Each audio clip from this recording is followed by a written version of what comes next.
So guys यहाँ पे आ चुके हैं हम अपनी कोडिंग स्क्रीन पे और देखो मैंने एक फ़ोल्डर क्रिएट किया है एचटीएमएल कॉन्सेप्ट नाम से, ठीक है? उसके अंदर मैं एक फ़ाइल क्रिएट कर रहा हूँ index.html, ठीक है?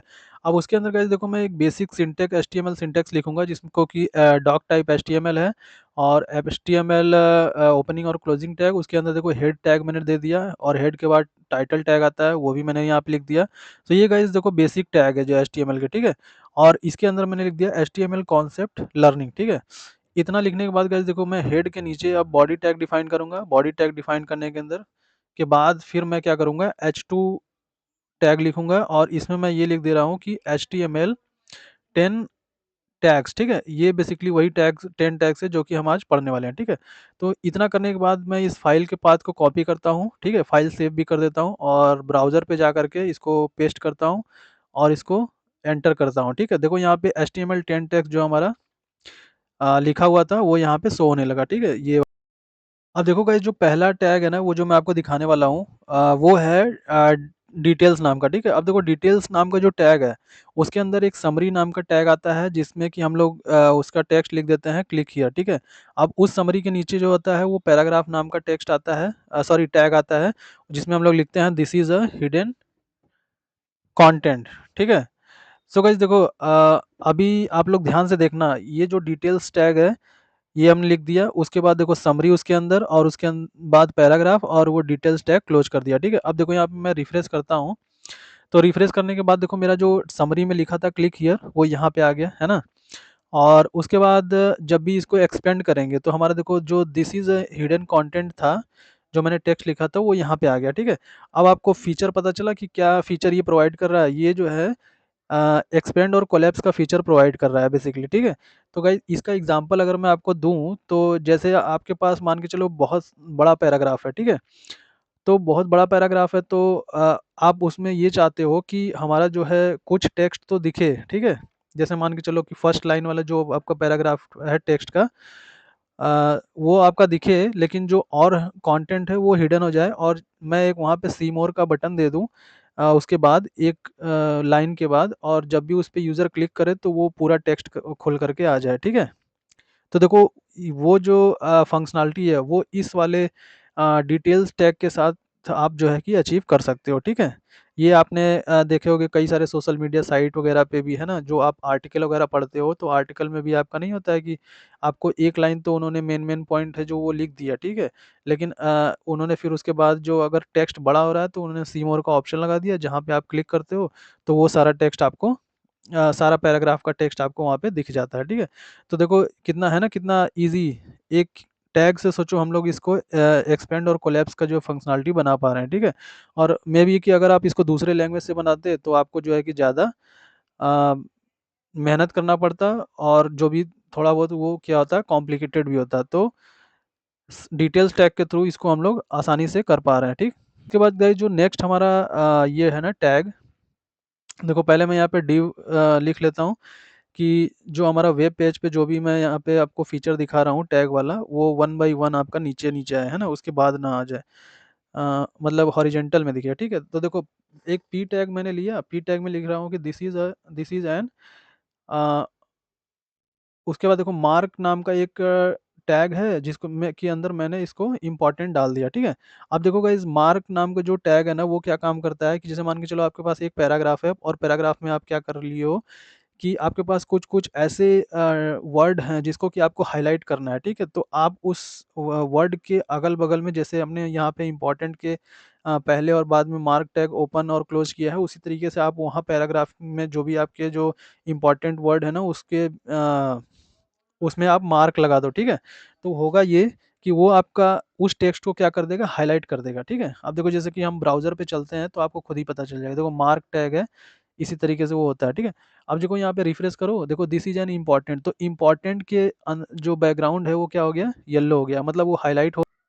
अब देखो गाइस जो नेक्स्ट टैग है ना हमारा एचटीएमएल में वो है डिव के अंदर मैंने लिख दिया प्रोग्रेस नाम का टैग, ठीक है?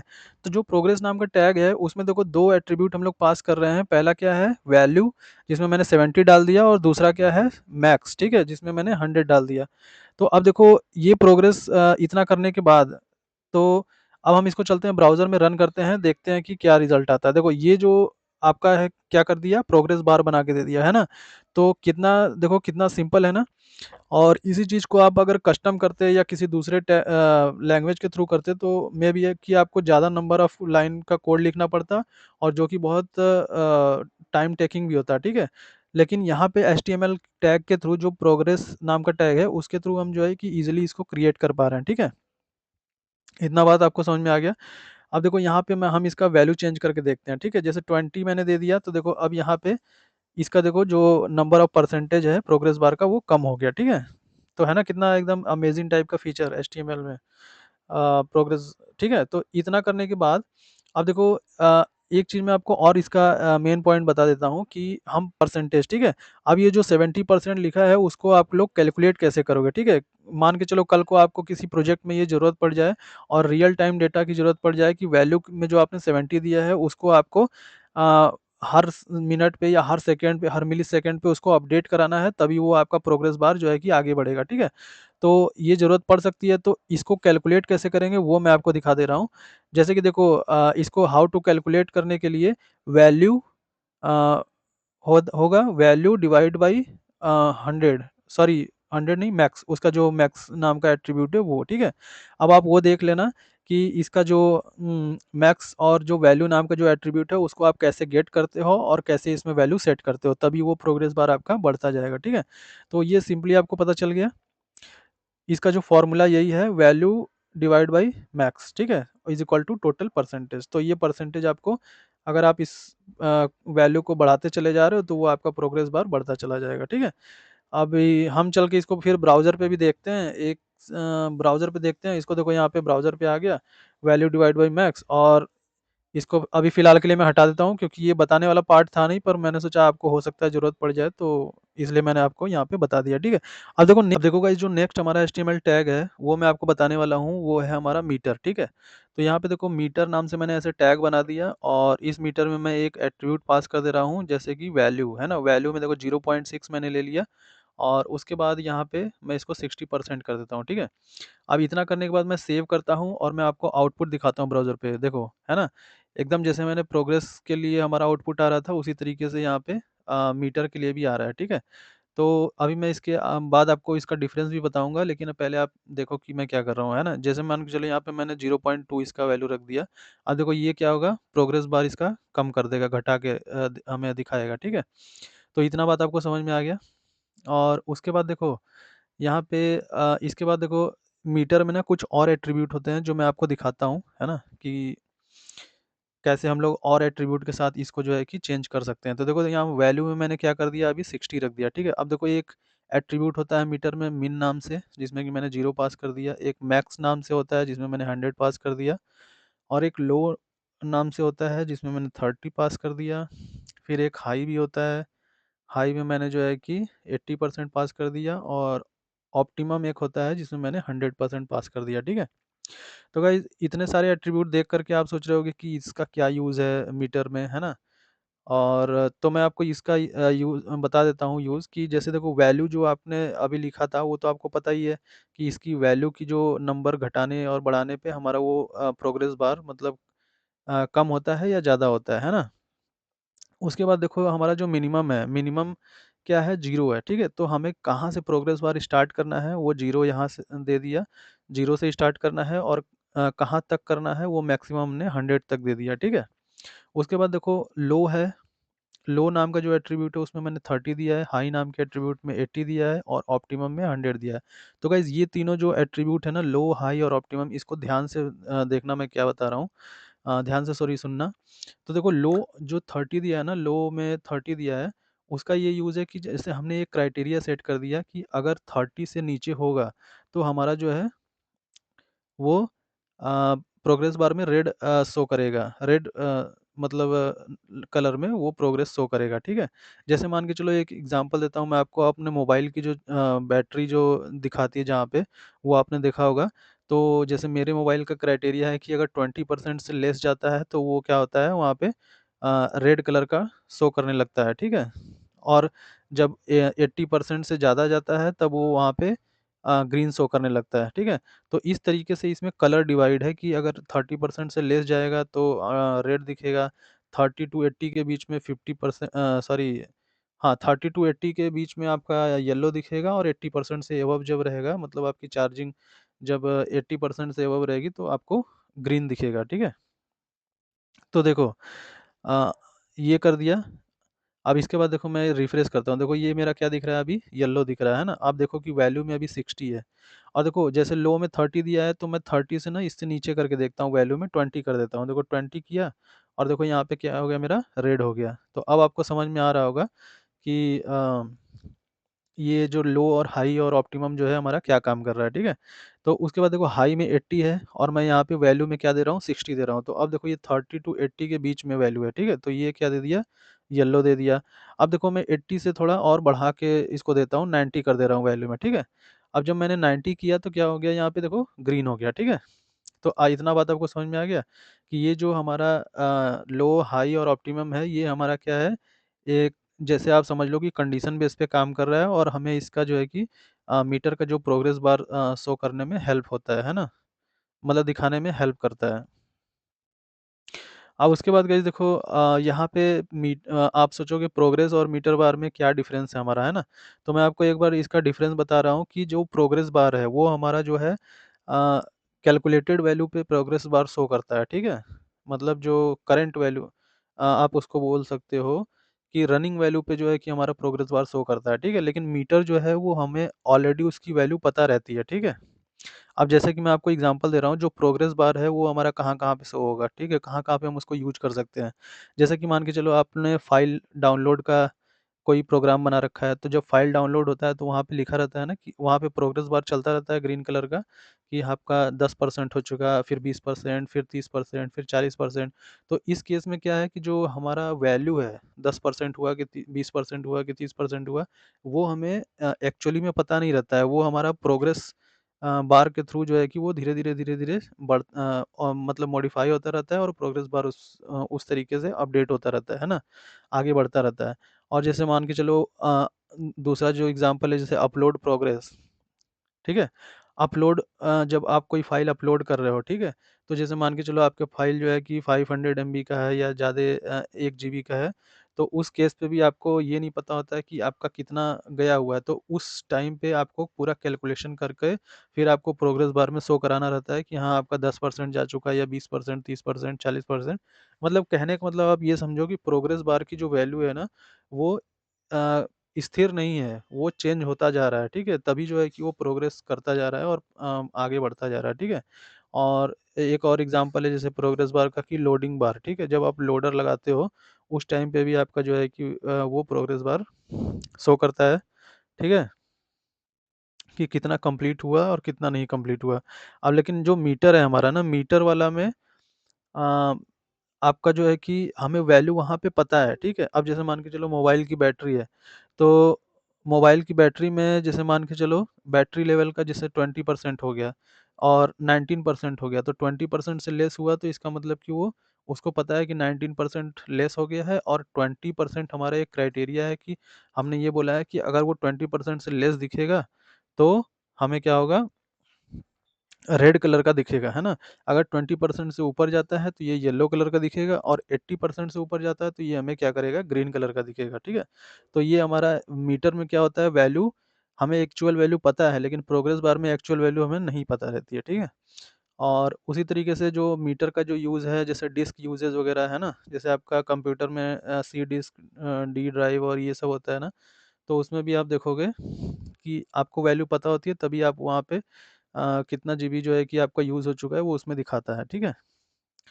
तो ये सारा यूज़ है उसका, है ना? और आई होप कि आपको समझ में भी आ गया होगा और दोनों में डिफरेंस भी पता चल गया होगा। सो गाइज़ अब हम चलते हैं अपने नेक्स्ट एचटीएमएल टैग की तरफ जो कि है हमारा डेटा लिस्ट, ठीक है? तो देखो पहले एक मैं इनपुट क्रिएट कर रहा हूँ जिसमें मैं एक लिस्ट नाम का एट्रीब्यूट दूँगा और इसमें एक लिख दे रहा हूँ लिस्ट में ब्राउज़र्स, ठीक है? अब देखो मैं डेटा लिस्ट यहाँ पे टैग लिखूँगा और उसके अंदर हमारा क्या हो गया ऑप्शन हो गया, ठीक है?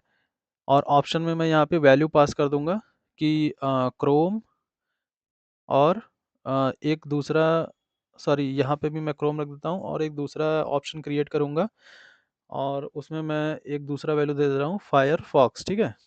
तो इतना हो गया। तो गाइज़ देखो जो डेटा लिस्ट है ना, देखो इतना हो गया। अब डेटा लिस्ट में एक मैं एट्रीब्यूट प्रोवाइड कर रहा हूँ आईडी, और एक बात ज़रूर ध्यान रखना आप लोग गाइस कि जो इनपुट में हमने लिस्ट में ब्राउज़र रखा है, ठीक है? और वही जो है आईडी में भी रखा है हमने ब्राउज़र। तो ये जो आईडी है ब्राउज़र और जो लिस्ट है ब्राउज़र्स, वो दोनों जो है कि सेम होना चाहिए, ठीक है? तभी आपका ये जो डेटा लिस्ट वो काम करेगा, नहीं तो उस इनपुट में आपको डेटा वो दिखेगा ही नहीं, ठीक है? इतना बात क्लियर हो गया? तो उसके बाद देखो ये जो डेटा लिस्ट है ना, वो करता क्या है, जैसे मान के चलो आपके पास पहले क्या था कि एक सेलेक्ट बॉक्स रहता था, जिसके अंदर सेलेक्ट बॉक्स के अंदर आप लोग ऑप्शन वगैरह दिखाते थे, ठीक है? तो ऐसे ही डेटा लिस्ट भी हमारा सेम काम करता है। हमने क्या कर दिया है, उस इनपुट को इस डेटा लिस्ट से क्या कर दिया है, बाइंड कर दिया है बेसिकली, ठीक है? अब उस इनपुट में हमारा ये जो डेटा लिस्ट है, जैसे ऑप्शन में क्रोम है, फायरफॉक्स है, वो हमारा दिखेगा। तो जैसे आप लोग सेलेक्ट बॉक्स में ऑप्शन सेट करते थे, वैसे ही हमारा इनपुट में डेटा ये सेट कर रहे हो डेटा बेसिकली। और चलो मैं आपको ब्राउज़र पे दिखाता हूँ, देखो यहाँ पे, है ना? क्लिक करने पे देखो क्रोम और फायरफॉक्स 2 ऑप्शन आ गए हमारे पास, और यहाँ से आप इस चीज़ को सेलेक्ट कर सकते हो, ठीक है? तो है ना कितना सिंपल एकदम, और कितना अच्छा भी लग रहा है। तो इसको जो है कि इस तरीके से हम लोग यूज़ कर सकते हैं। और देखो गाइज़, इन दोनों की ज़रूरत नहीं थी, है ना? हम सिर्फ़ वैल्यू दे देंगे तब पर भी हमारा काम कर जाएगा, ठीक है? पहले हम क्या करते थे, ऑप्शन में क्लोज़िंग, अरे ओपनिंग और क्लोज़िंग टैग दोनों देते थे, ठीक है? लेकिन अभी हम सिर्फ़ ऑप्शन में वैल्यू पास कर दें क्रोम और फायरफॉक्स, है ना? तो भी वो हमारा वहाँ पे वैल्यू शो कर देगा। देखो यहाँ पे जैसे कि देखो, अब मैंने दोनों हटा दिया है लेकिन फिर भी हमारा शो कर रहा है। एक बार चलो मैं आपको इंस्पेक्ट एलिमेंट करके भी दिखा दे रहा हूँ। देखो यहाँ पे क्रोम और फायरफॉक्स हमारा आ गया, है ना? देखो यहाँ पे दिख भी रहा है और वहाँ पे सेलेक्ट भी हो रहा है, ठीक?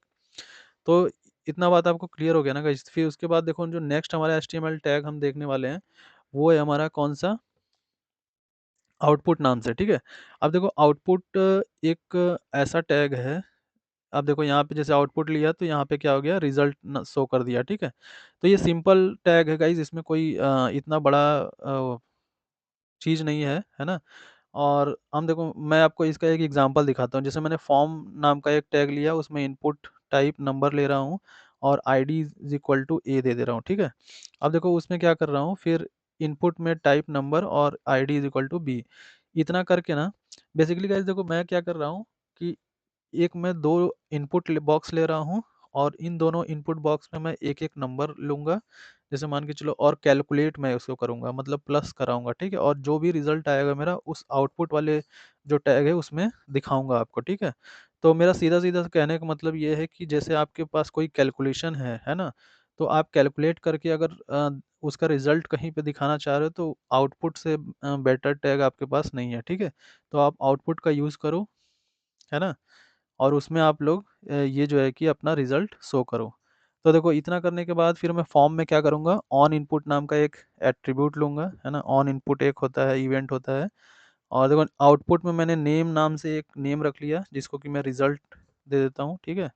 एक टैग है नेम नाम से, सॉरी एट्रीब्यूट है नेम नाम से, और इसमें मैंने रिज़ल्ट लिख लिया। अब देखो अ, आई ऑन इनपुट में मैं रिज़ल्ट डॉट वैल्यू कर रहा हूँ। Result dot value equal to parse int.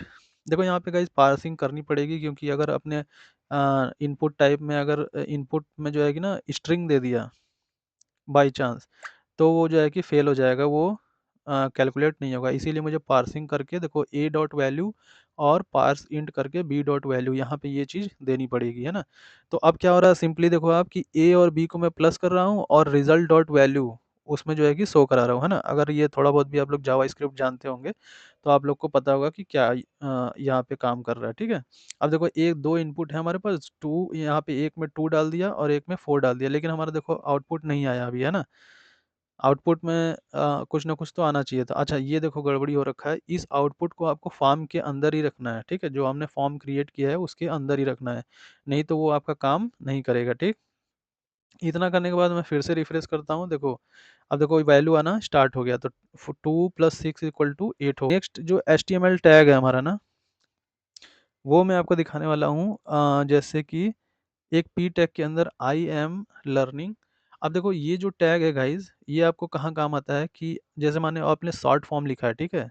जो एचटीएमएल लिखा है, और आप उस पे होवर करोगे ना तो आपको पूरा फुल फॉर्म दिखाएगा, हाइपर टेक्स्ट मार्कअप लैंग्वेज। तो ये जो टैग है देखो ABBR आपको दिख रहा है, और ये टाइटल के अंदर हम लोग ये ऐसे पास करते हैं, ठीक है? टाइटल के अंदर ये पास कर दिया हमने टाइटल।